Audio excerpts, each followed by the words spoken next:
Today, we have to discuss regarding the common agricultural policy, then common foreign and security policy,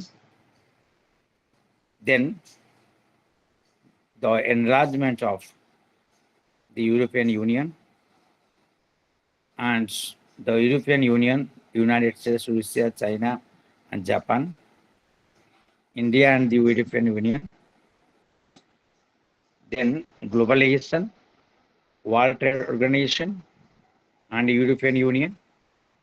Last but not least, we have to conclude the chapter with discussion and critical analysis, that is comparative regional integration. So first of all, try to think about the common agricultural policy. So far as the common agricultural policy is concerned, we can understand one thing, that the society mostly depends on agriculture. Without agriculture, the nation cannot prosper because agriculture is the backbone of the society. So we have to understand the backgrounds and evolution of common agricultural policy. Secondly, we have to discuss regarding the guidelines or the principles which are related with the development of the agriculture and the key actors and the main components. And we have to explain the major benefits and huge costs of common agricultural policy, CAP. My dear students, please write down the abbreviation, that is CAP. Common, A stands for agriculture and P stands for policy. Then we have to understand the reform measures, particularly since 1992, and we have to discuss regarding the contemporary issues, that is debates in the context of European Union, enlargements, and the World Trade Organization. So far as the common agricultural policy is concerned,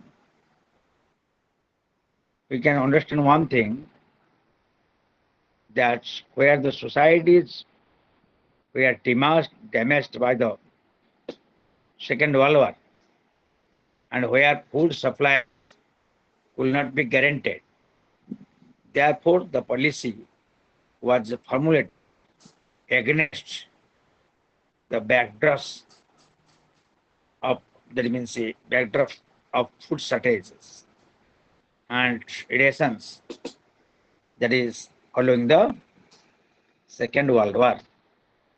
So try to understand one thing. So far as the history of common agriculture policy is concerned, that is lies with the Cribs European agriculture in the year 1950. So to provide incentive to farmers, the common agriculture policy offers subsidies and guaranteed prices. Financial assistance was also provided for the technologically and operational restructuring of agriculture. Overall, the major declared objective of the common agriculture policy which was set in the Article 39 of the Treaty of Rome. And these were to increase agricultural productivity, to ensure a fair standard of living, thirdly, to stabilize agricultural markets, and the fourth is to ensure the availability of food supplies, and last but not the least, to ensure that supplies reach consumers at reasonable prices. So in this context, try to understand one thing, that the policy assumes that there is a free movement of agricultural products within the European Union, and there is no cross-border barriers to agriculture trade. And secondly, so far as community preference is concerned, that the common agricultural policy must protect the union's agricultural products from outside imports. It also means promotion of European Union agricultural products. In other words, the principle of free trade in agricultural goods, which applies within the European Union, is not extendable to outside the Union. And the most important thing is here, the joint financial responsibility which running of this policy is the responsibility of the whole community. It means that all member states must pay for the common agricultural policy. These costs will not based on the just return criterion, means financial benefits to a member state may not be equal to its contributions. And the key actors are here. So far as the common agricultural policy is concerned, the Agriculture Council, and then the Commission, then the National Administration. And the Agricultural Council is the main decision-making body with the European Union on agriculture. Agriculture ministers of all member states are a member of this council. The European Parliament has a very little role in agriculture so far as the common agriculture policy is concerned. Then the Commission, that means European Commission, and the Director General of Agriculture and Rural Development formulates major guidelines, draft proposals, then executes policy decision, and the implementation of the policy by the member states. Then national administration has a very important role so far as the system of agricultural production is concerned. That means the most practical aspects of policy, like management of payments, purchase of agricultural products with inspections, etc., are implemented by the national governments, and in some cases even by regional authorities. Then try to understand one thing is here, which is very important so far as the agricultural policy is concerned. That means the funding support. The funding supports so far as the common agricultural policy is concerned, you can find that the European budgets by the European Agricultural Guidelines and Guarantee Fund that is EAGGF. As the name suggests, this fund is divided into two sections, the guarantee section and the guidance section. The guarantee section mainly finances the expenditure on the agricultural market, organization, and rural development measures that accompany market supports and rural measures in some regions. That means we can understand one thing, that this section has always represented a relatively small share of the budget of the common agricultural policy. The fund is administered by the Commission and the member states. The funds committee consists of representatives of the member states and of the Commission. The member states designate and bodies empowered to incur expenditure. Then we have to understand one thing. So far as the observation and research in this regard is concerned, the scholars believe that common agricultural policy is one of the most successful policies of the European Union. It has fulfilled most of its initial objectives. The Union is self-sufficient in food grains. It is also the second largest exporter of agricultural products. Productivity in agriculture has increased tremendously, and the sector has experienced greater modernization. It has prevented price fluctuations in agricultural products and protected rural lifestyle. Despite all these arguments, the common agricultural policy is also severely criticized on the following grounds. First is hurts Europe.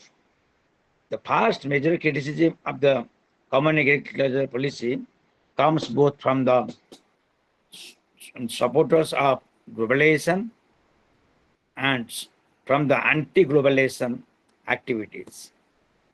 And you can find it argued that the protected and subsidized agriculture in Europe has made the Europe continent a fertile Europe.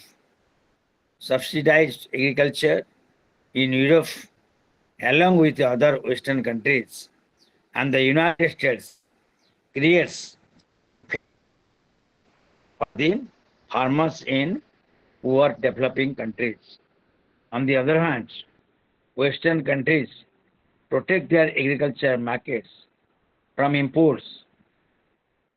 That means from developing countries, they damage markets in the developing world while trying to sell the oversupply of their agriculture products. So these markets, so in this way, they create unfair competition and increase poverty in the developing world. So according to the United Nations Development Program, Human Development Report 2003, that European Union subsidized exports have contributed to the decline of dairy industries in Brazil and Jamaica and the sugar industry in South Africa. So in this context, you can understand that the common agriculture policy remained largely untouched during the past 3 decades of its existence. The Mansell Plan in late 1970 was an idea to remove small farmers from the land and to consolidate fanning into a larger, more efficient industry. Farms were blocked by powerful lobbies. So in the 1970s and early 1980s, no meaningful reform was introduced, although a quota on dairy production was introduced in 1984 and a ceiling on European Union. Expenditures to farmers was applied in 1988. The basics of the Common Agriculture Policy remained in place. It was only in 1992 that some serious effort was made to reform the policy. Then we have to understand one thing, that in June 2005, the Agricultural Council agreed on a regulation on rural development support through European Agriculture Fund for Rural Development, that is EAFRD, for the next programming period so far as 2007 to 2013. The program has 4 major objectives. First is improving competitiveness of farming and forestry. Secondly, improving environment and countryside. Third is improving quality of life and diversification, that is diversification of the rural economy. And last but not the least, that is implementation of bottom-up development strategies of local action groups.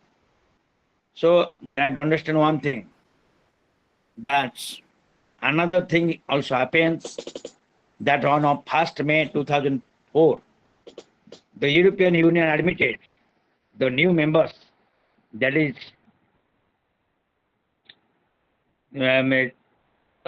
Republic, Cyprus, Estonia, Hungary, and Latvia, Lithuania, Malta, Poland, and Slovak Republic, and Slovenia. So you can find that the admission of these countries, what happened? That means the admission of these countries in the European Union, you can find was bound to have an impact on the working of common agricultural policy, because the factors which are responsible, that is the contribution of agriculture to the GDP and the percentage of total employment in the agriculture sector, were greater than the European Union 15 average. With enlargement, a further 4 million farmers were added to the European Union's existing 7 million farmers. So you can find here the changes take place, that is regarding the production quota, reference sales, and base areas were set for new member states, which was based on the present historical reference period. So the directed is phased in over 10 years. New member, that is states, will first receive 25% of the full European Union payments framed from the That means payment direct from the European Union budget. That is rising gradually to 100% by 2013. So here you can find, whenever we are talking about this, the new member have assessed rural development fund, that is for yearly retirements, environmental issues, poorest areas, and technical assistance with Euro 5 billion budget. Then you can understand one thing is here, that the World Trade Organization concern played a significant role in the design of these reforms. So it is becoming clear that the international environment and World Trade Organization negotiations have been a major driving force for common agricultural policy reforms.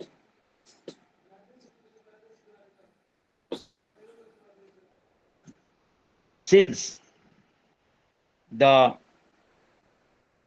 Uruguay rounds, World Trade Organization is becoming an engine of common agricultural policy.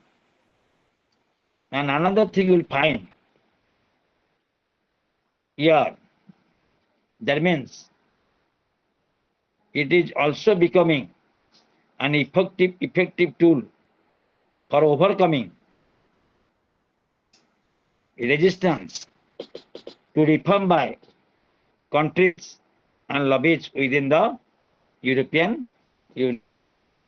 So more important thing is here. That means we can find that which was commercial denomination by developed countries. So in a global trade negotiations, even the United States trying to be one step ahead because of its flexible decision and making structures through common agricultural policy reforms.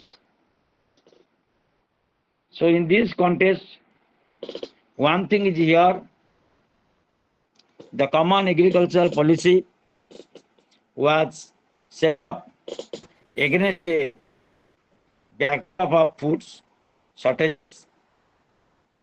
That means so far as the war with the objectives of increased productivity, support for farmers and stable markets, it was based on the principles of a single market, community preferences, and share costs. It is operated through the Agricultural Council, Commission, and local administrators. Farmers are subsidized through price supports, direct subsidies, and withdrawal prices. Although it has fulfilled its initial objectives, as it is severely criticized for protectionism, that is high costs, high food prices, inefficiency, and inequality. It benefits the biggest farms in the richest European Union countries. To reform the policy, various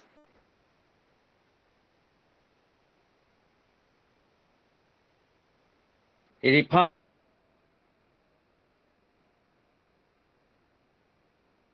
measures like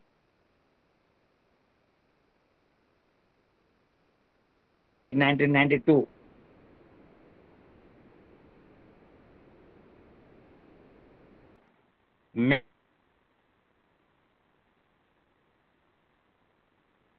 necessary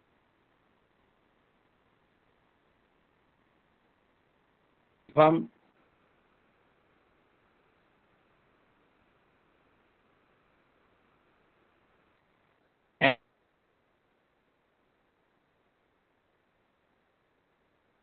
Agenda 2000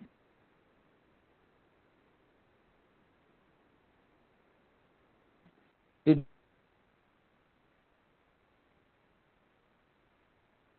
2003 reforms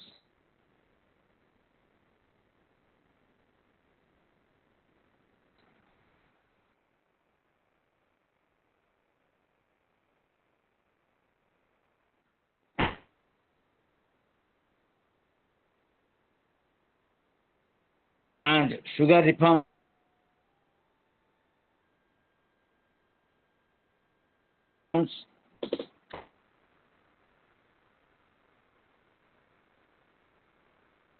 are introduced.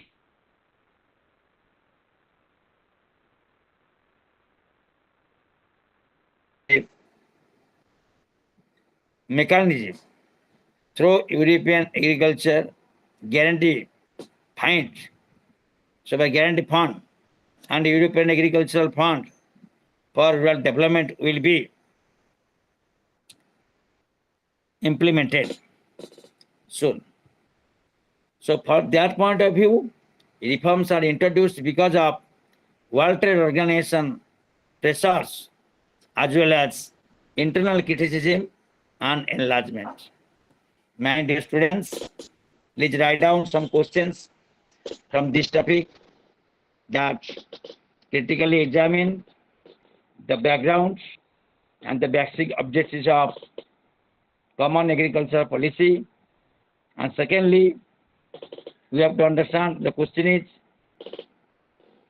discuss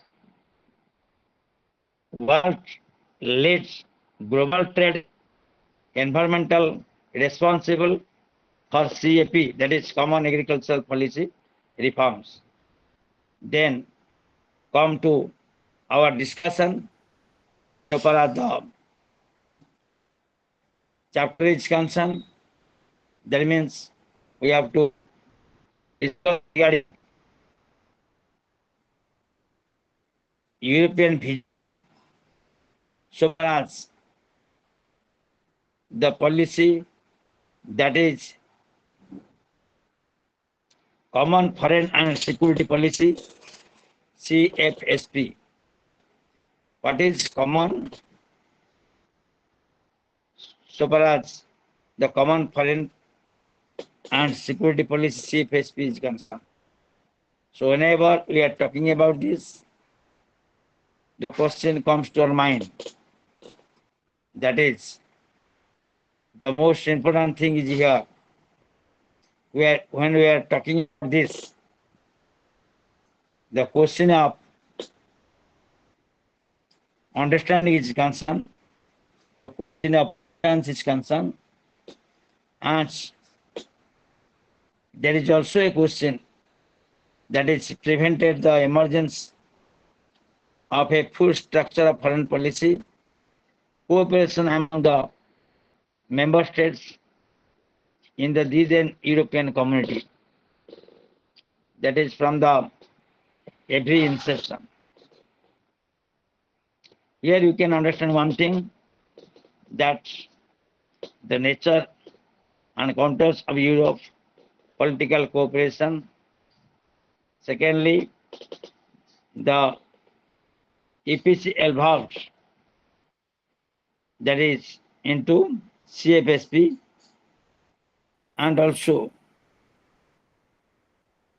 there is a discussion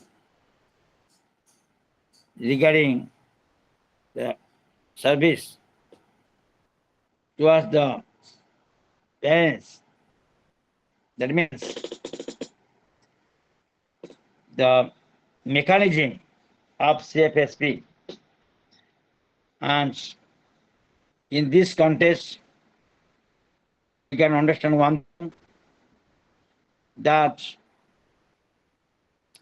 by the end of 1969, the basic parameters of the European Commission market has been made free with following the elimination tariff barriers and the introduction of goods entering the community from non-EC countries. The principal elements of common member states to venture into a more ambitious terrain such as political cooperation, which became a euphemism for the coordination of their foreign policies. So the machinery of European political cooperation, that is EPC, organized in the early 1970s, and it was a product of the European community's internal institutional dynamics on the one hand, and the compulsion for the increasing coordination in their foreign policies on the part of the member states. On the other, to meet the challenges of international relations in an era that was witnessing not only superpowers, but also the emergence of other powers centers such as China and Japan. So the genesis of EPC can be traced to the Magu Summit, conference of the heads of the states and governments of the EC members states, which declared on 2nd December 1969 that entering the final stage of a common market means paving the way for united Europe and capable for assuming its responsibilities. Then the CPFSP institutional structure not very different from that of the EPC. The treaty spelled out its objective as to assert its European Union identity on the international scene, in particular through the implementation of a common defense policy. Since the CFSP is meant to be advancement over the EPC, decision-making provisions are intended to reflect this spirit in order to help ensuring consistency of action by the community and CFSP pillars. The Commission has been empowered to propose actions alongside the member states. Then try to understand one thing is here, the end of Cold War transformed the defense-related security scenario in Europe with the American troops withdrawing from the region and the Europeans expected to contribute to international peacekeeping mission. It is seemed therefore important peace should have a military dimension. However, the problem seemed to be the relationship such a European defense structure should have with NATO, since the latter's preeminent role in European society security and could not be jeopardized. So besides, several member states were not in favor of turning the European Union into an alliance by giving it a defense role. Then other difficulties also arise in the process of W, that is functioning as the defense arm of the European Union. And you can find one thing. So far as the CFSP entered into the fold with the your Maastricht Treaty in November 1993, so far as it records since then, however, it remained mixed, while the desire to project an increasingly greater common international identity, and which was reflected in the various constitutional milestones. The actions in the field of foreign relations of some of the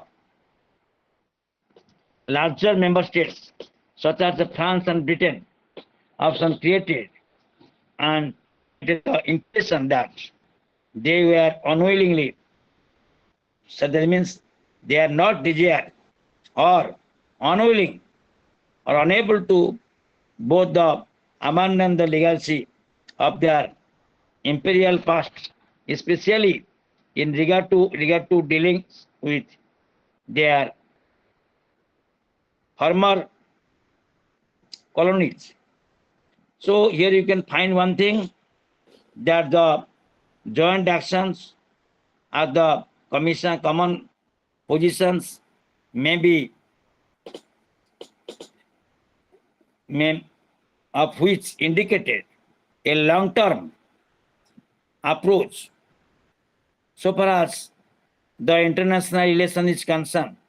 That means the election process in Russia and South Africa in their transition to democracies were monitored by European Union observers.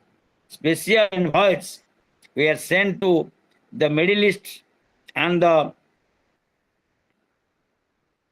Great Lakes regions of Africa to expedite the peace process there. So, however, the feeling still lingers that the European Union's political clout was not matching its economic weight. It proved to be largely ineffective during the,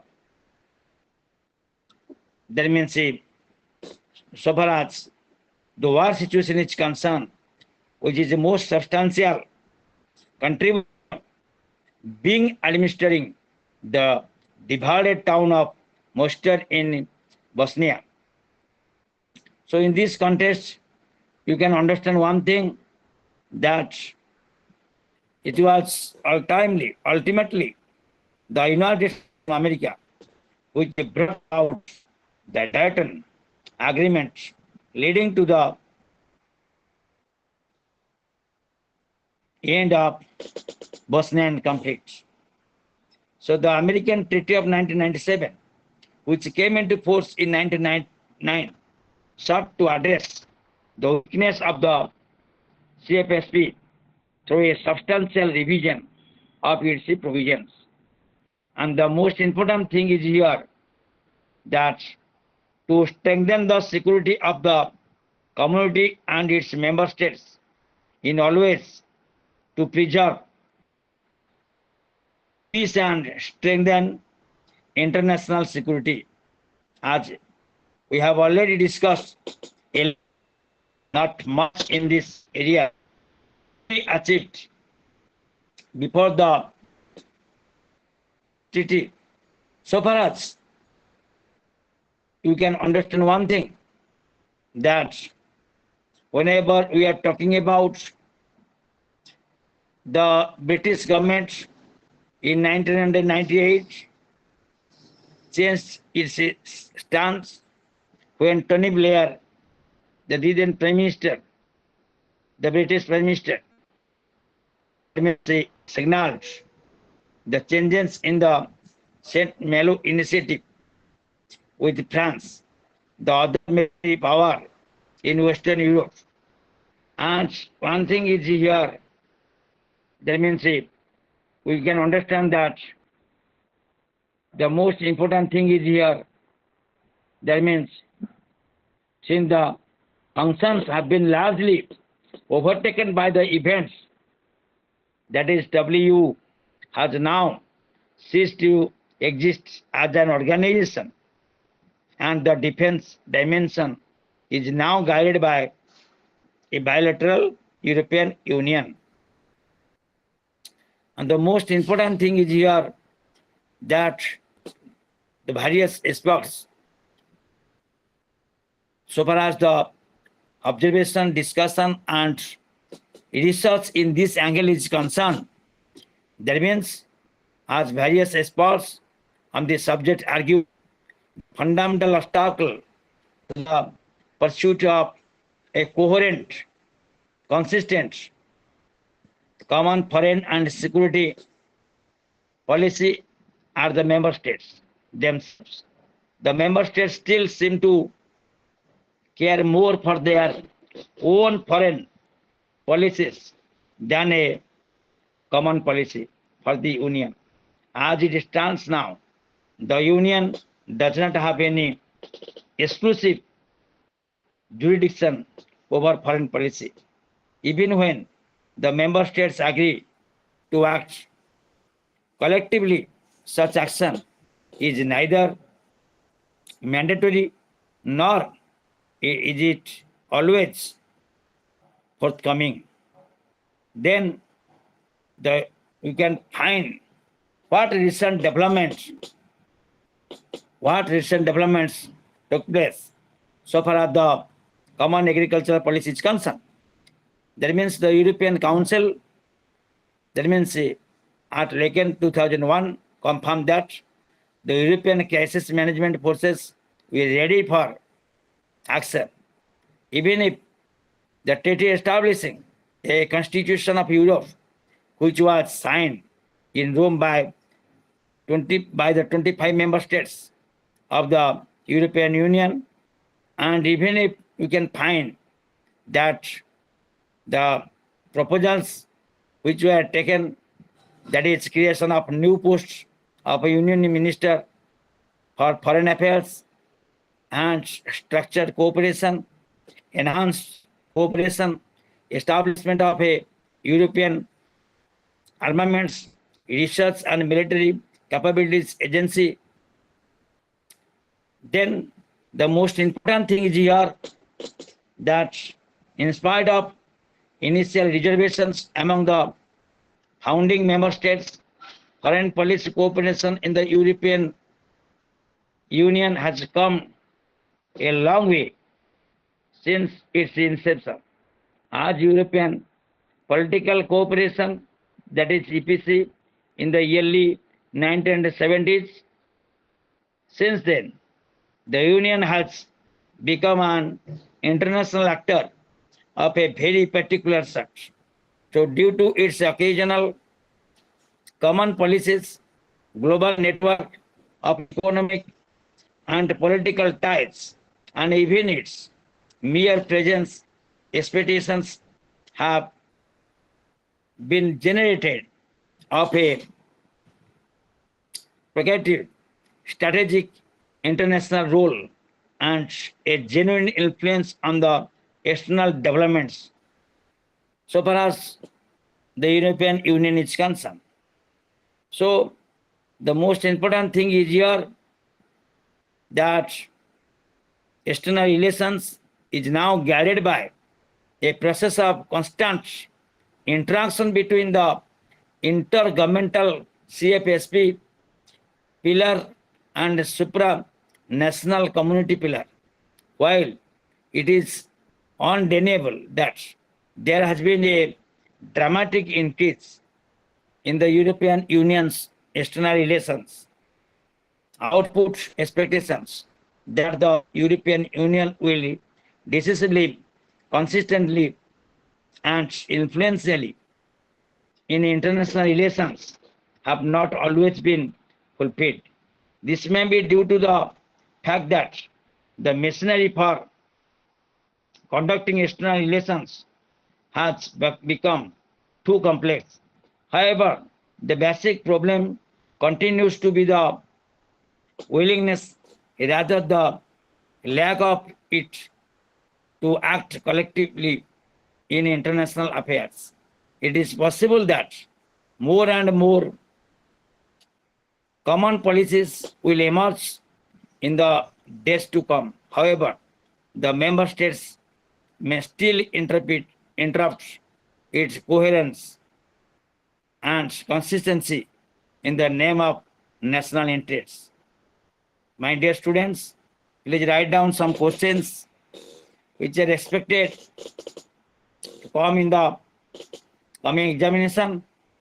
And these are, first of all, please write down, critical examine the foreign and security policy not incorporated as a part of the Treaty of Rome. Again, I am repeating that critically examine the foreign and security policy not incorporated as a part of the Treaty of Rome. Secondly, the principal stages which led to the evolution of European political cooperation. And the most important question is here that please write down or discuss the factors that facilitated the developments of the common European security and defense policy. These are the most important questions. Please prepare and be ready to face the examination. Then we have to understand and think about one thing. So far as the vision of European vision in world affairs is concerned, that is enlargement of the European Union. So far as the enlargement of European Union is concerned, we can find how it is strengthened and the members of the European Union increased. So in that context, we have to understand one thing. That means the process, particularly there were 6 important processes of enlargement of European Union. Then the countries of the Europe, those who have joined in the Union, and how and when. Then the implication of enlargement of the Union, particularly the Eastern enlargement.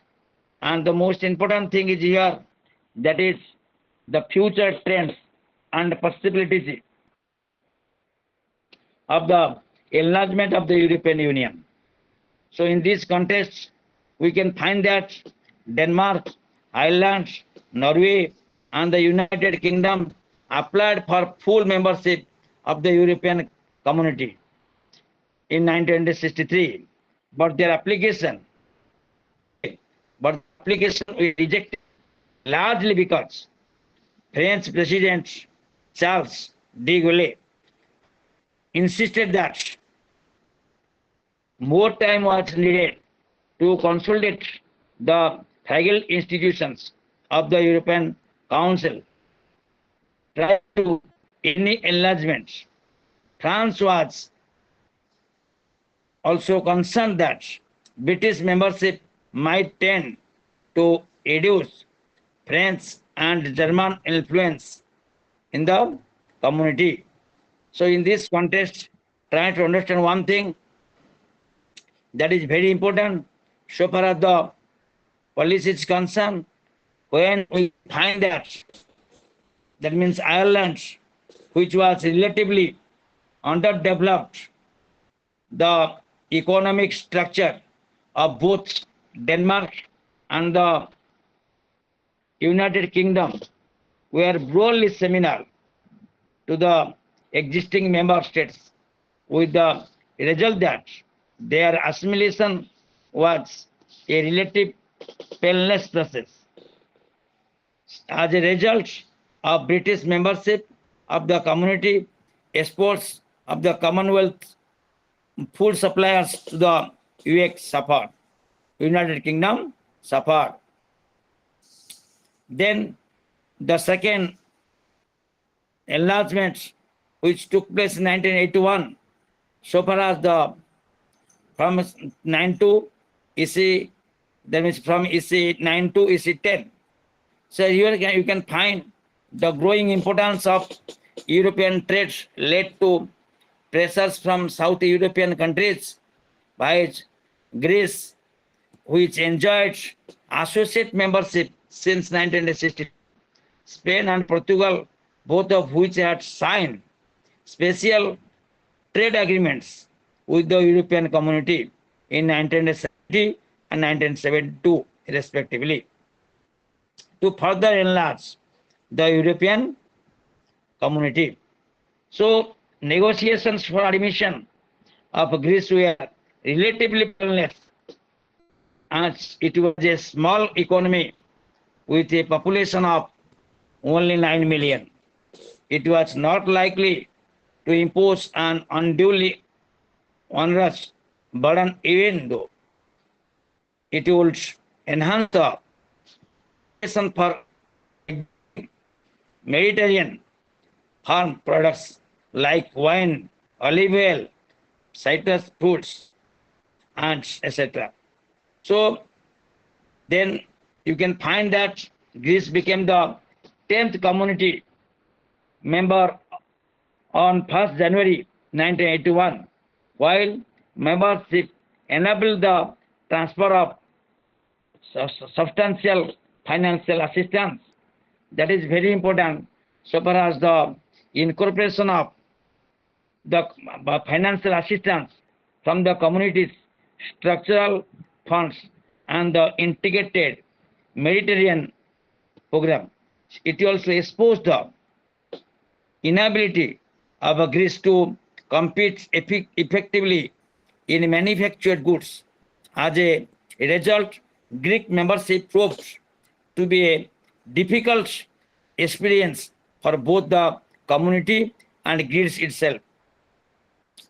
Then you can understand that the third enlargement, which took place in 1986 from EC 10 to EC 12, that means Portugal and Spain applied for membership of the European Community in 1977.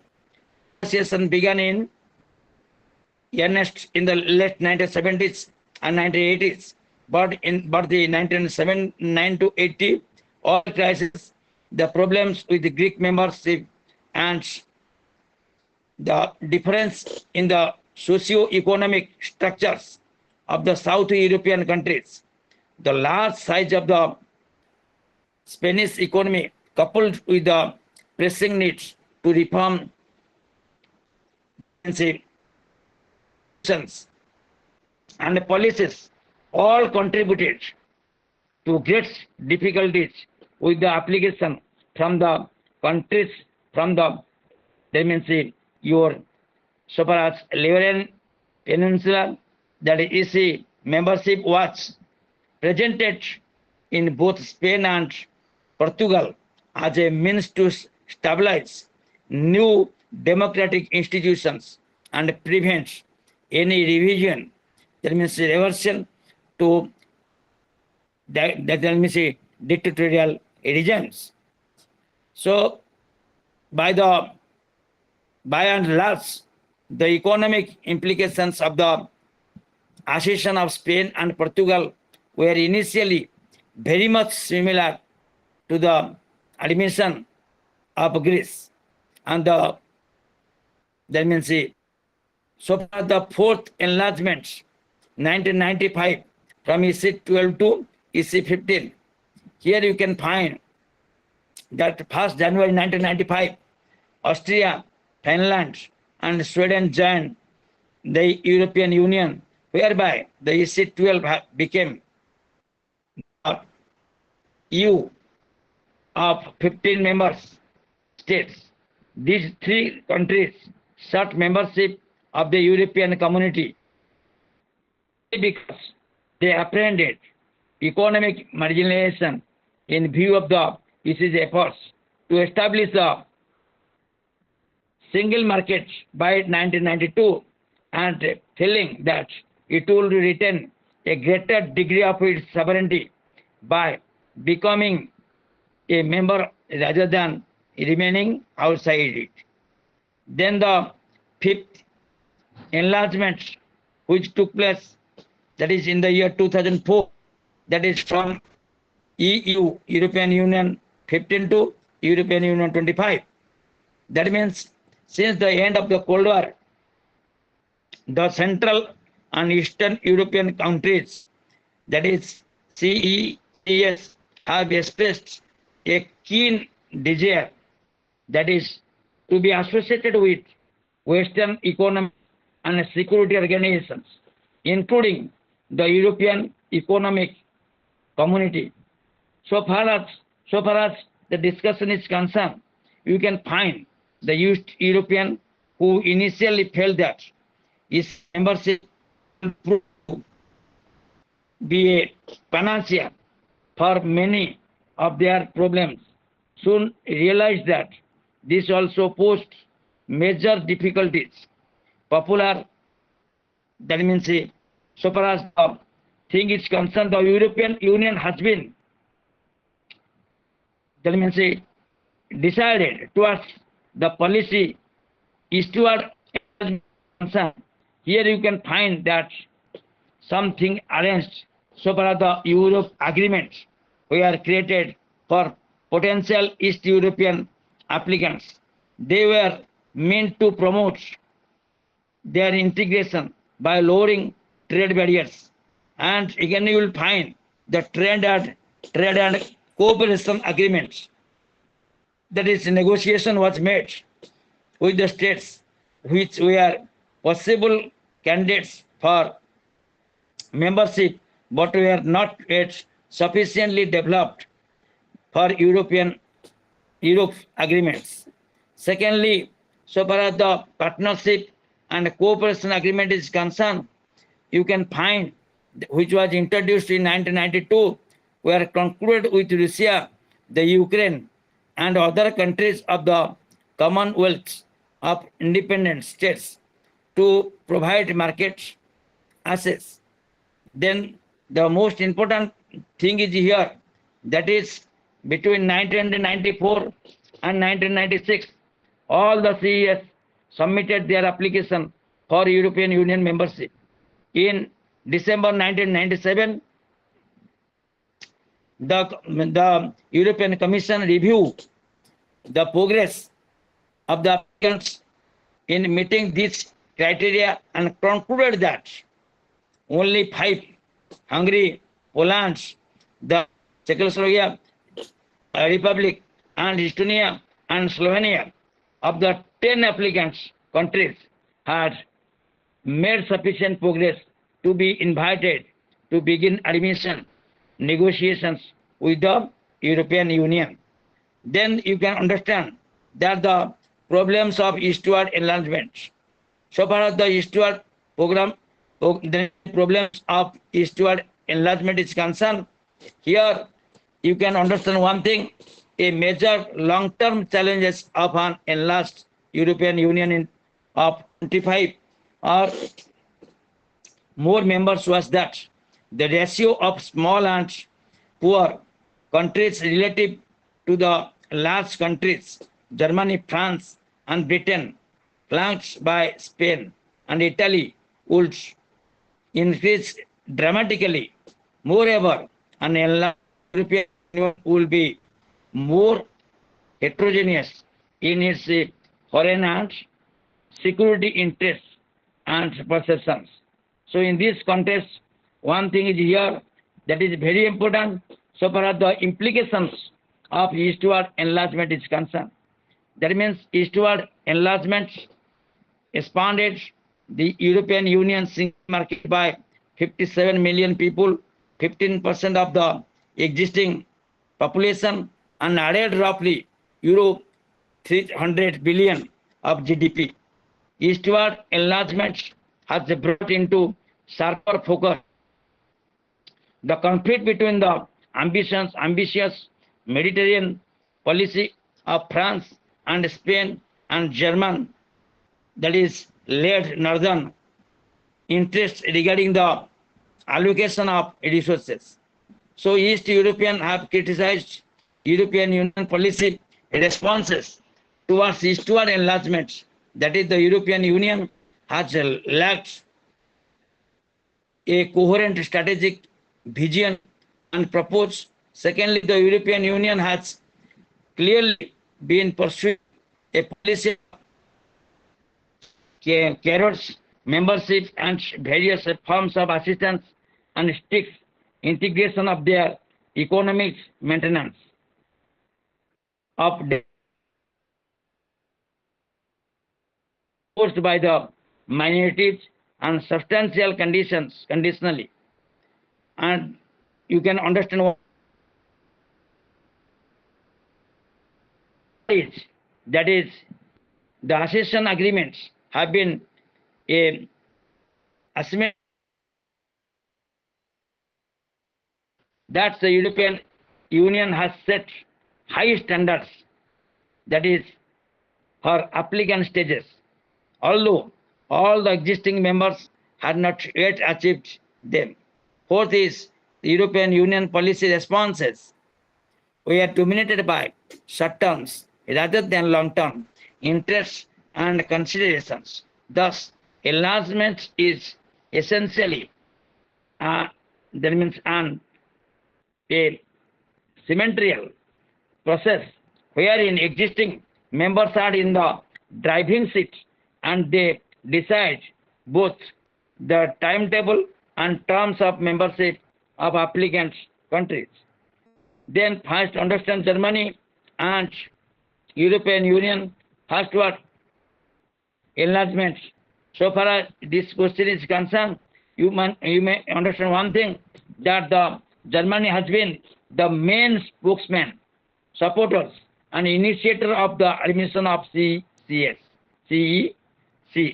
in the European Union in order to stabilize the volatile East undergoing a difficult transition process and the plagued by ethnic strife and to curb migratory flows from the region. Then that means so far as the sixth enlargement reforms, that is 25 to European Union 25 to European Union 27. So here you can find Romania and Bulgaria signed accession treaties on 25 April 2006. A decision was taken in October 2006 to determine if both countries have completed the remaining reforms. They joined the European Union on 1st January 2007. So you can find the Turkish membership in the European Union. As we have already discussed, that means Turkey, which has signed an association agreement with the European Community as early as 1963, was perceived as a further aspect of Mediterranean enlargement in the distant future, as the association agreement envisaged full membership by 1995.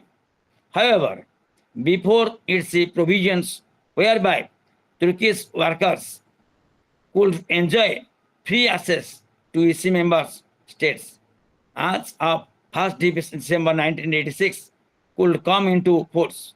So in this context, one thing is here, that means so far as the future enlargement is concerned, that means the rejection of European Union Constitutional Treaty in a referendum in France in May 2005 and next month by the Netherlands has led to enlargement fatigue and the difficulties which European citizens had with digesting, that is the implication of the May 2004 enlargement.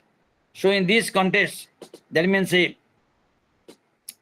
so far as this chapter is concerned, we have studied how the that means European Economic Community, European Union, expanded from its original 6 members to 27 members in 2007. We noted that the process of enlargement has had serious repercussions for old member states as well as the new entrants. The wider internal market tends to generally enhance trade, economic development, and the prosperity in the new member states. So enlargement has changed the political dynamic of Europe. So you can find one thing is here that enlargement has raised debate about identity, coherence, and effectiveness, and the borders of the European Union. Enlargement has raised questions about where the borders of the Europe should ultimately end. Questions has been raised whether the European Union should differentiate the application on the basis of geographical, cultural, and historical criteria. Enlargement has also made that the European Union becomes more and more directly involved in occurrences at the periphery and thereby increasingly interested in securing the common external border and in stabilizing political and economic conditions in the neighboring regions. The security concerns have become more significant after the terrorist attacks of 11 September 2001. The creation of a more diverse and heterogeneous union will even make it more difficult to pursue a cohesive common foreign and security policy. My dear students, please write down some important questions which may come in your coming examination and that may be helpful for you for your better understanding. So please write down the questions. First of all, the most important question is critically examine the issues and problems in the European Union's eastward enlargement so far as May 2004 is concerned. And another question is here that briefly discuss the prospects of Turkey becoming a member of the European Union. And the most important question, that is write an essay regarding the prospects of future enlargement so far as European Union is concerned. Then come to our discussion so far as the further chapter is concerned. Whenever we are talking about the European vision in world affairs, that is the European Union and United States, Russia, China, and Japan. So far as this chapter is concerned, you can find this is a very important chapter because we have to understand regarding the things which is very important in this sense that European Union relations with the United States in context of political, foreign policy, and economic cooperation. Then the European Union's relations with Russia with special reference to the cooperation agreement, security and economic issues. Then the European Union relations with China, particularly political and trade and economic, and European Union political and trade and economic relations with Japan. So we can understand one thing that means whenever the question comes, foreign policy cooperation between the United States and the European Union is the best summoned up by the presidents of the European Commission, Jose Manuel Barroso, at Georgetown of University on 9th February 2006. What you will find here, that means you can find here that the following words: the Europe needs the USA, US, and US needs Europe. When we speak with a common voice, no challenge is too great. When we speak with a common voice, we are truly an indispensable partnership. So try to understand that the United Nations, even if the European Union and USA have been closely coordinating with each other to support the democratization process in Egypt and Lebanon, as a member of the international quarter, so far as with the USA, the United Nations, and Russia, that drafted the Middle East roadmap. The European Union is directly engaged in efforts to end the conflict between Israel and the Palestinians. The European Union is the leading donor to the peace and to Palestinian preparations for statehood, as well as Israel's biggest trading partner. So in this context, try to understand one thing. That means whenever we are talking about this, the question is the most important.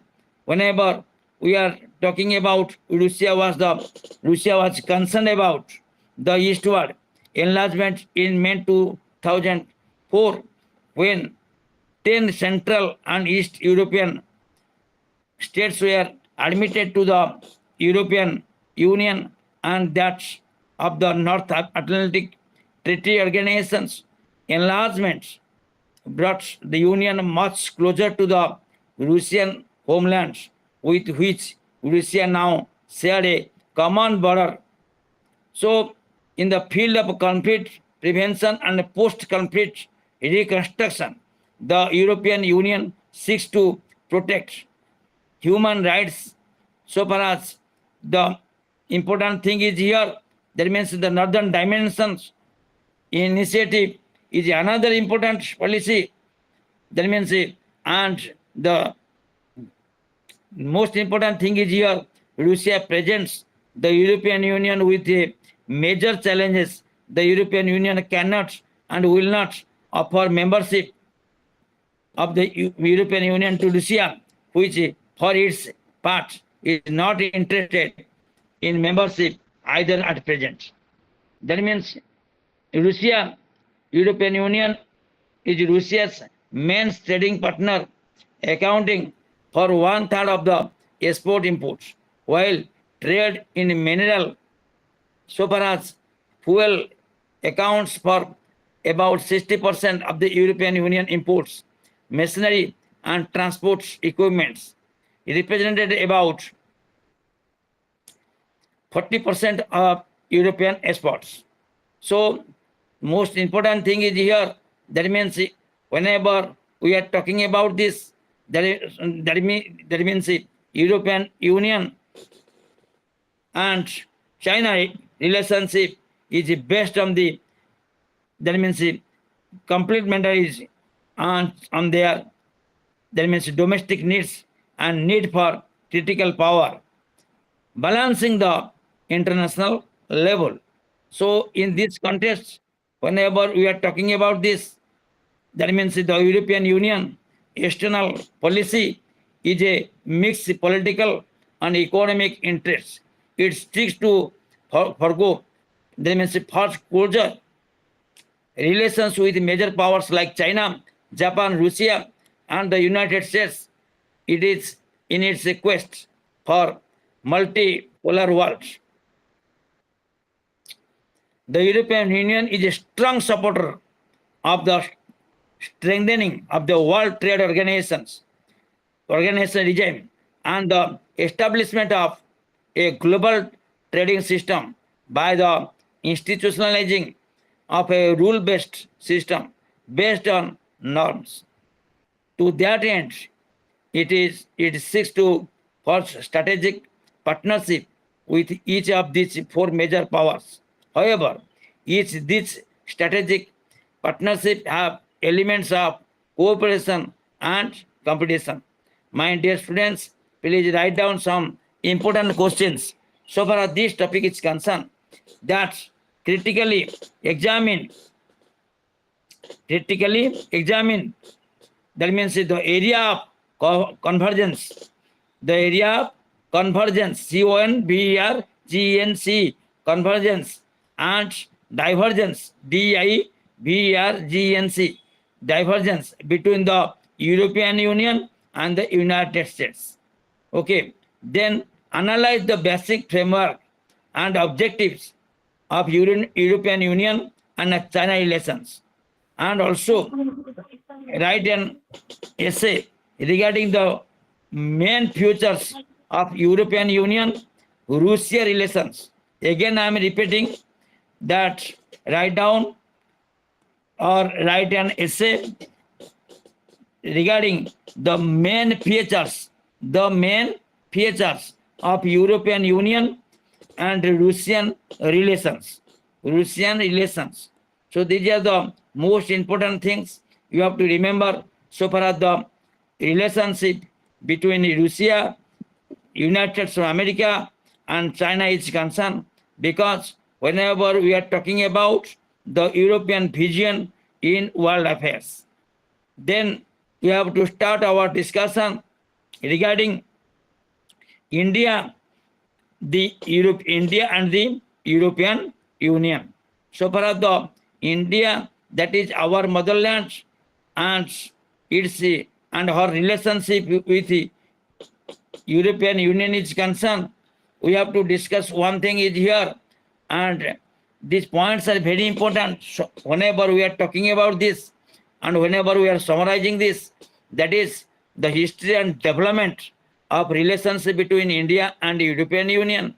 Secondly, the relationship between the two in political, strategic, and trade matters. And third is foreign direct investment and development aid coming to India for European Union, particularly since 1991.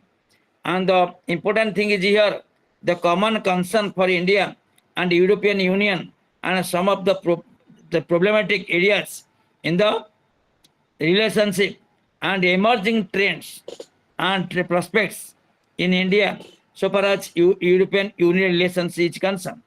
That means whenever we are talking about this, we can find one thing here, that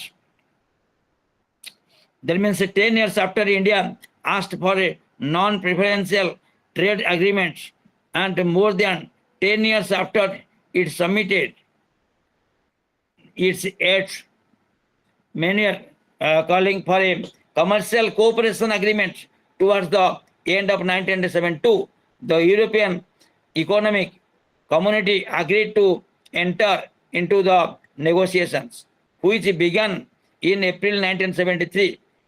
The delay in the that means the commencement of the negotiations was the result of the community being greatly preoccupied with its internal problems and negotiations for the fast enlargement.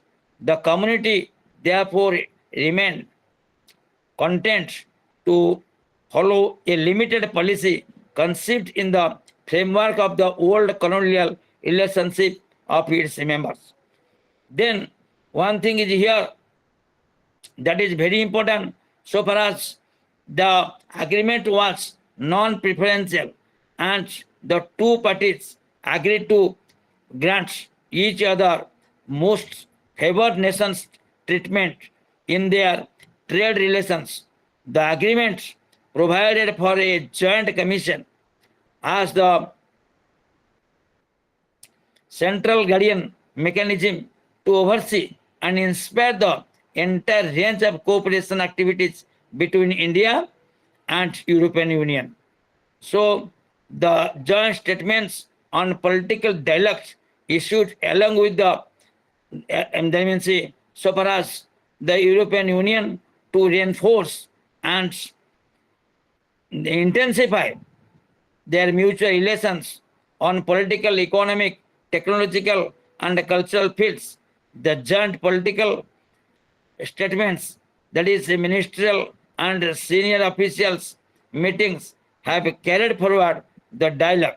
In 1997, it was decided to further enlarge, that means a political dialogue, by the introduction of 5 new mechanisms. That is, first is senior official meetings. Second is meeting between Commission and Indian planners.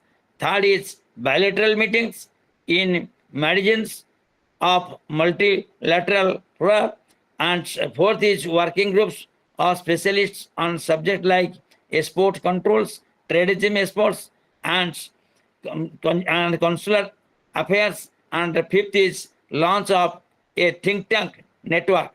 Subsequently, the first European Union Indian Summit, that means Lisbon 2000, decided to have annual ministerial senior official meetings twice a year and summits on a regular basis. The summits have subsequently been led on the annual basis, and you can find the most important thing is here, that is to jointly elaborate a comprehensive, that means European Union Indian Action Plan for a strategic partnership and a new joint political declaration based on the Commission's communication, the Council conclusions, and India's response paper for approval at the 6th summit meetings. So here you can find one thing, that to strengthen the flow of students and scholars between the European Union and India through the funding of an India specific scholarship program under, that means so far as the discussion is concerned, we can find that means dialogue and consultation mechanisms, as it is decided to further strengthen existing mechanisms and initiate dialogues in new areas. So it was agreed to place a report on the implementation of the joint action plan before each annual summit, and an overall assessment will be submitted at the 2008 summit.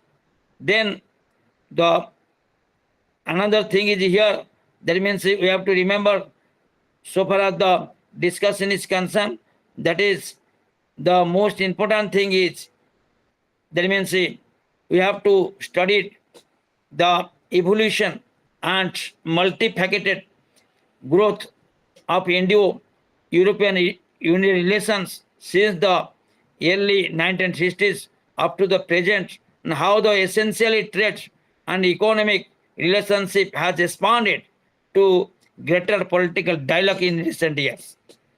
Then the annual summits have led to a gradual expansion of sectoral dialogues and the growth of institutions mechanisms to discuss issues of mutual interest and concern.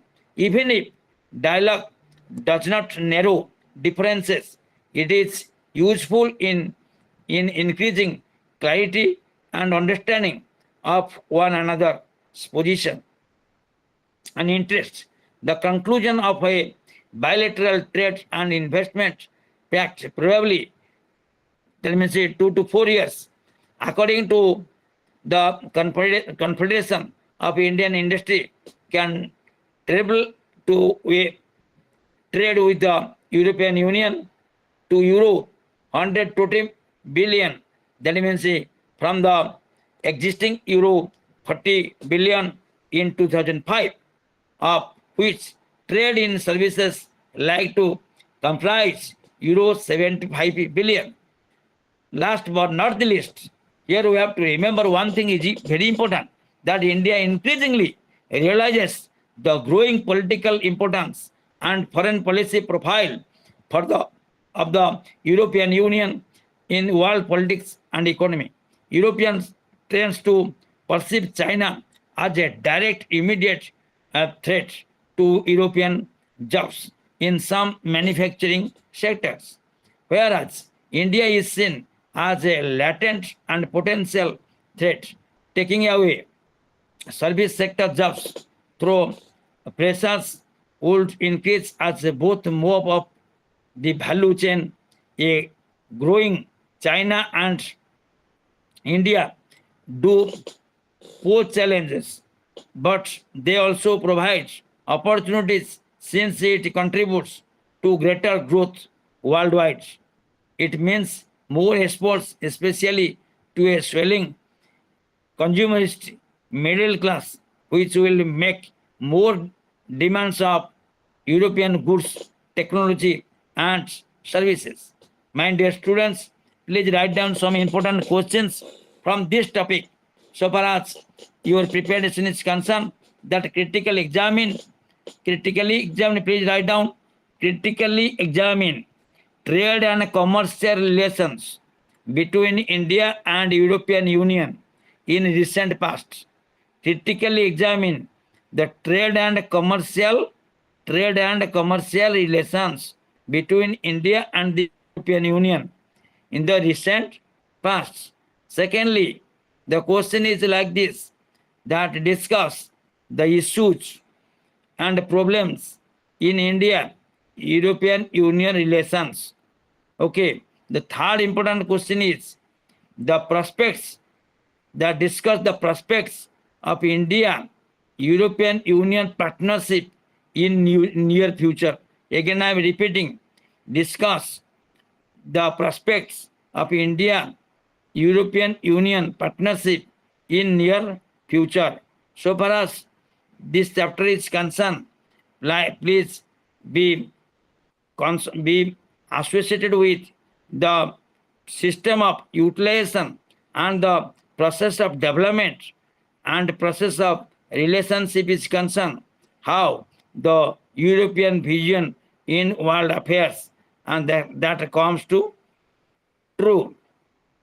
Then we have to discuss regarding globalization, WTO, and European Union.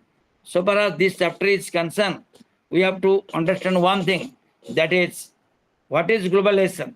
Globalization brings the world to a village. That means there is no question of identity regarding the state. That is the question of one earth. Earth, that means living place of our, that means generations and generation. So far as our living place is concerned, earth is our motherland is concerned, our common identity is concerned, we can progress. That means what? That means globalization and World Trade Organization. So how the liberalization comes to be true in that context, how the nation states are correlated each other, associated each other. So far as the European Union's participation in the process of globalization and WTO is concerned, then we have to discuss regarding, or we have to understand that European Union's development cooperation policy within the framework of WTO. And the most important thing is here that European Union concerns for environment and initiative for protection. So in this context, that means one thing is here that is very important in order to remember this, that that means World Trade Organization, which came into being in 1995, is the institutional culmination of general agreements on trade and tariff gets established in the wake of Second World War. It overriding objectives to help trade flow smoothly, freely, fairly, and predictably. So it is therefore preamble to markets agreements provides for the conduct of international economic relations in a manner as to raise standard of living, as to ensure full employment, a large and steadily growing volume of real economic and effectiveness, then expand the production of trades in goods and services, then to allow for the optimal use of the world's resources in accordance with development and preserve the environment and to enhance the means of doing so in a manner with their respective needs and concerns at different levels of economic development. So in this context, we have to understand that WTO functions for administering trade agreements, then acting as a forum for trade negotiations and settling trade disputes and reviewing national trade policies, then assisting developing countries in trade policy issues through technical assistance and training programs. So in this context, we can find one thing is here that cooperating with other international organizations is the most important thing so far as the trade and business is concerned. Then we have to conclude the chapter with the so far as European Union and WTO is concerned. Whenever we are talking about the importance of European Union and WTO, that means a real new market access for all with the largest opportunities for least developed countries, that is LDC, least developed countries, through tariff and quota free access offered by both developed and, if possible, most advanced developing countries. So in this context, agriculture is very important as that means it gives much emphasis on this. And another thing you will find arms race. That is also another thing is here. That means what thing we will find whenever we are talking about this. That means the globalization, which is multilateral governance and regional integration, are mutually reinforcing processes converging on the establishment of equity and justice through trade liberalization in the world society. So it is in this aspect that the European Union has emerged as a key players in the WTO system. European Union's trade liberalizing efforts and special targeting of development cooperation policy has multiple advantages for its import export promotion and emergence of it as probably one of the powerful political and economic bloc in the world, linking up trade with the environment, democracy and human rights, standardize globalization as a positive process wherein meaning of governance takes a quantitative and qualitative leap. Working of monopoly as one has witnessed with the working of Bretton Woods institutions is being democratically tempered and replaced with the notion of equity and justice in the emerging liberal global order. So my dear students, please write down some important questions here for your better preparation, that critical examine that the globalization, that means critically examine how the globalization transports the notion of governance. Secondly, please write down the another question, important question is here. Write an essay regarding European Union's development policy aimed at aimed at eradication of poverty. And the third one is write an essay on European Union's stance on agricultural and non-agricultural issues in WTO negotiations. This is a very important thing.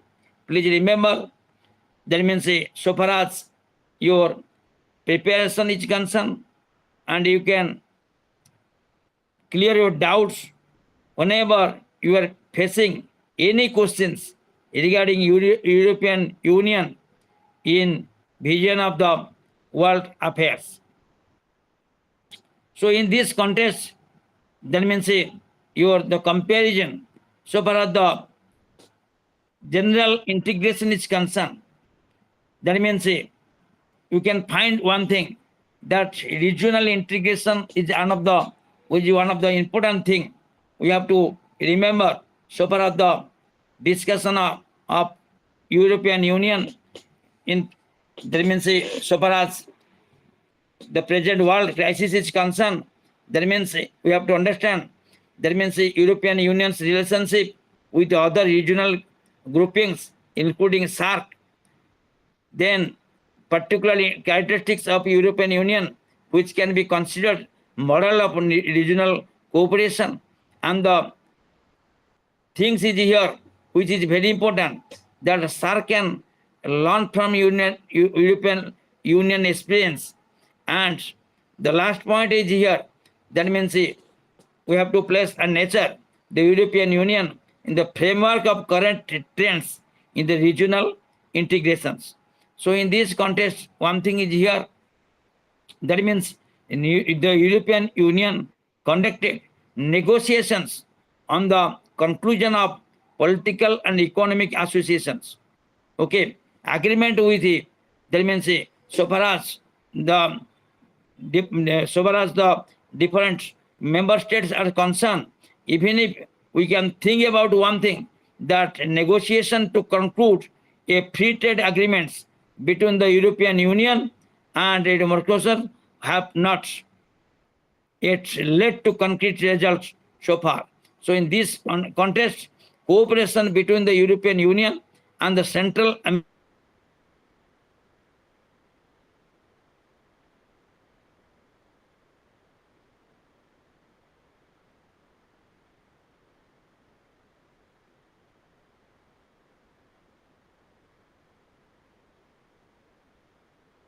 committee and a subcommittee for cooperation which meets at regular intervals.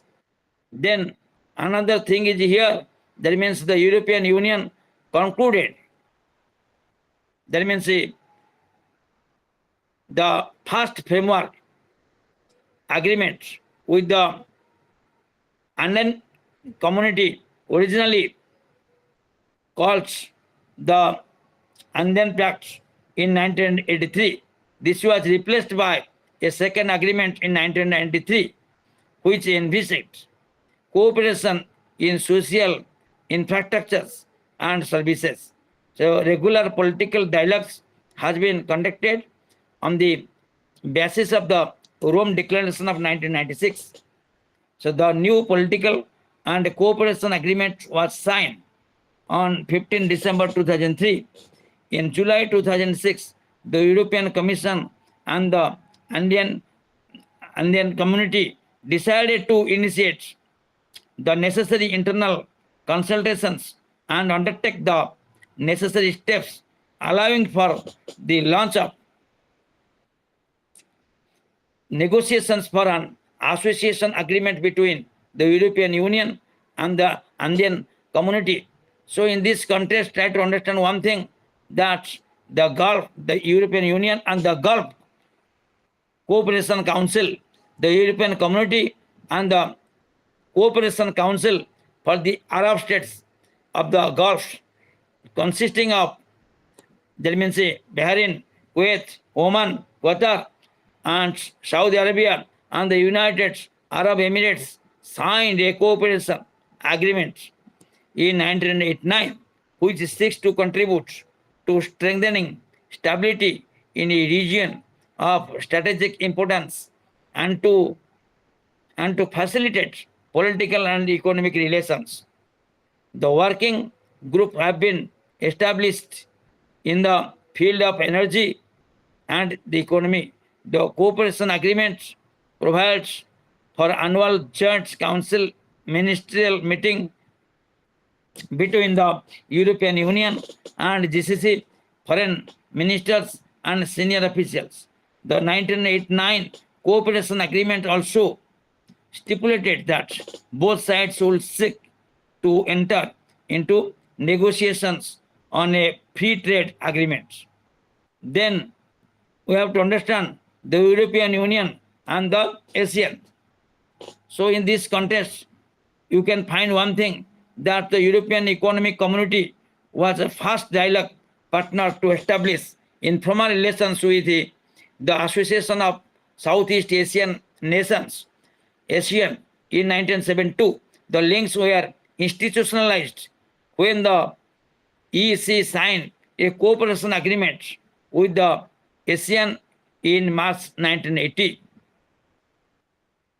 Then we have to understand another thing is here that Asia Europe meeting, ASEM, that means the Asia Europe meeting is an informal dialogue process which was established in 1996 against the background of the end of Cold War, the growing importance of Asia and the deepening of European integration. Though economic factors were primarily motivating factors for its establishment, it was also related to the that means Asian countries so far as the balance of their dependence on Japan and the United States. So the important question is here, that means the key characteristics of, that means so far as Asia Europe meeting is concerned, that process are that it is informal, multidimensional in areas that it covers and provides a platform for meeting at high level heads of the state or government, ministers and senior officials. Then you have to understand another thing is here, the European Union and the SAARC. So far as the regionalism in South Asia and Europe is concerned, you have to make a comparison. That means like Europe, the founding fathers of SAARC felt that in view of the inherent problems, that means of geography, pre-occupation, okay, that means what is the perception and history, it was best to begin with low politics. It relatively non-controversial issues of socio-cultural cooperation, which could gradually and in due course of expanded to enhanced cooperation in core areas of trade and commerce. Both in European Union and SAARC seek to build common approaches in the two regions and contend with the divergent perceptions and reservations of individual member countries.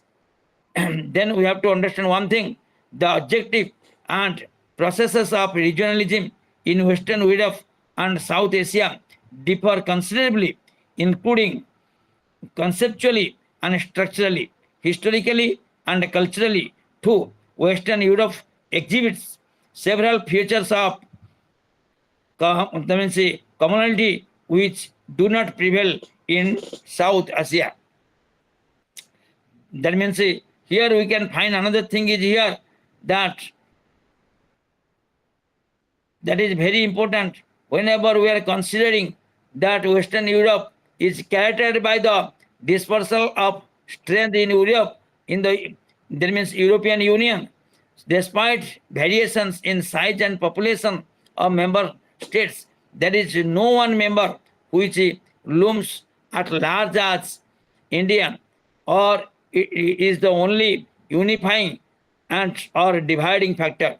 the European Union has at least four, that means so far as the United Kingdom, France, Germany, and Italy of relatively similar population and the similar economic strength. No one member state has the ability to dominate the region. South Asia, on the other hand, is characterized by the overwhelming predominance of India. So, in this context, you can understand one thing. That means whenever we are thinking about this, the that means European community has been increasingly inclined to encourage and strengthen links with other regional economic groupings. However, from the outset, member states of SAARC preferred to maintain their bilateral agreements, that means with the European community, rather than develop a regional basis for future cooperation. Another thing is here, that means so far as that means whenever you are talking about the success of process of European integration, among other include desire of for avoidance of war and a Franco-German reconciliation or successive enlargements. Third one is achievements of the European monetary, that means union and launch of the euro, or fourthly establishment of single markets or common economic policies, the common foreign and security policy, justice and home affairs. So in this context, we can think about one of the important thing is here, that is that means interregionalism, a comparative by a new phenomenon. So far as the comparative inter-regionalism integration is concerned, so it is a derivative of the twin process of globalization and the so-called new regionalism. So in this context, we can find the most important thing is here, so far as the nature is concerned. That means what we have studied, the nature and the scope of the relationship of the European Union with other regional organizations in other parts of the world.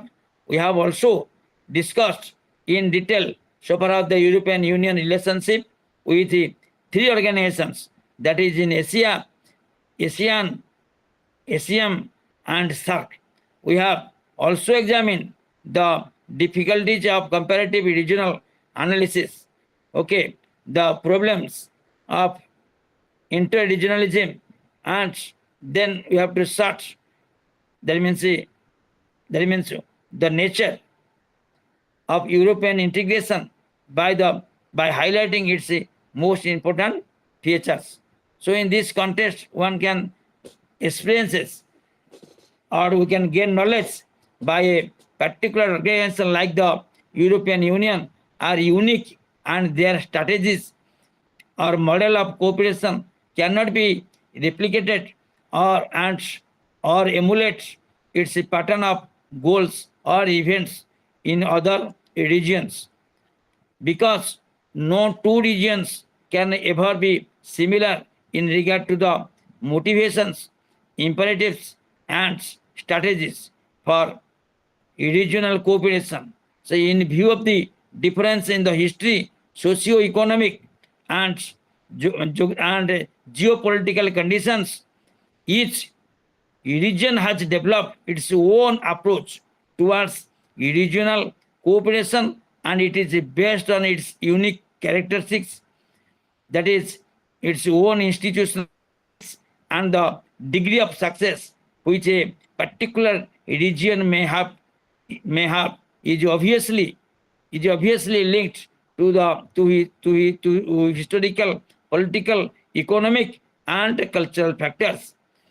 That means so far as the regions prefer to pursue a strategic which is consistent with its geopolitical milieu. So studying the European Union and the European integration is a fascinating and challenging task, but at times it is a tiring and tedious affair. In fact, the European Union is a fascinating laboratory of managing growing interdependence.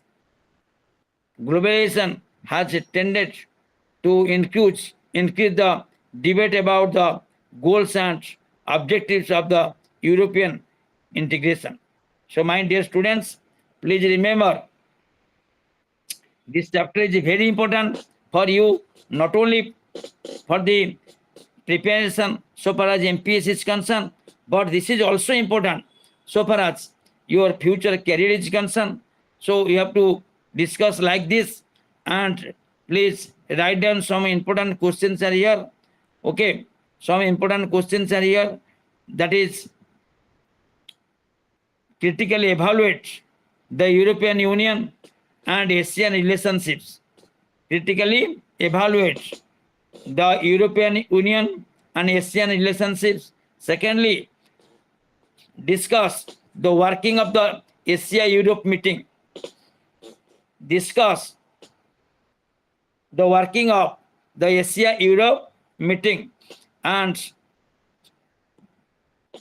critically examine the lessons of European integration for the South Asian Association for Regional Cooperation, that is SARC.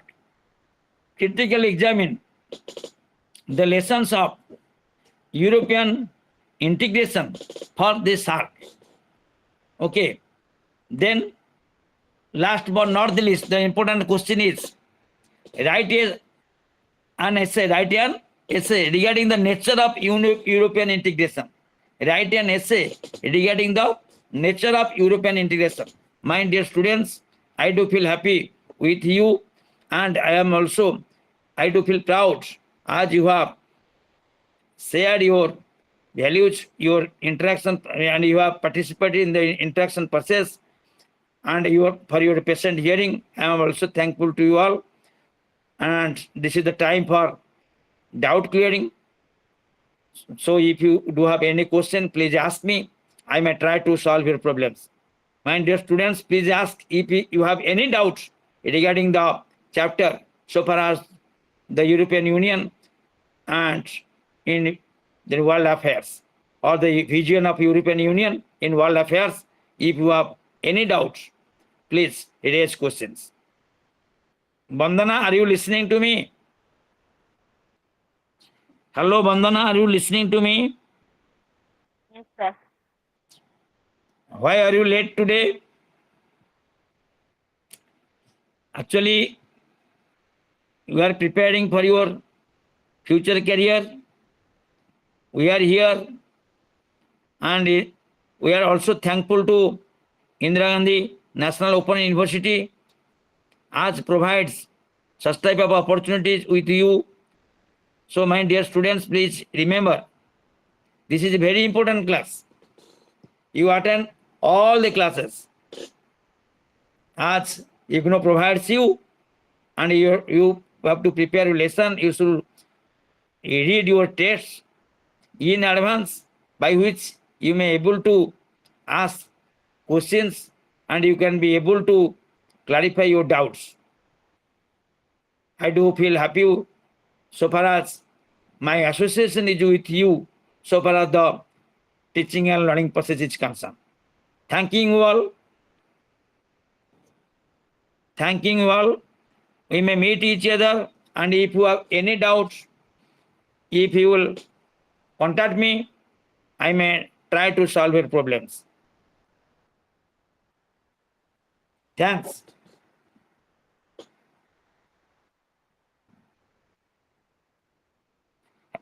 Do you have any doubt? Bandana, please ask me.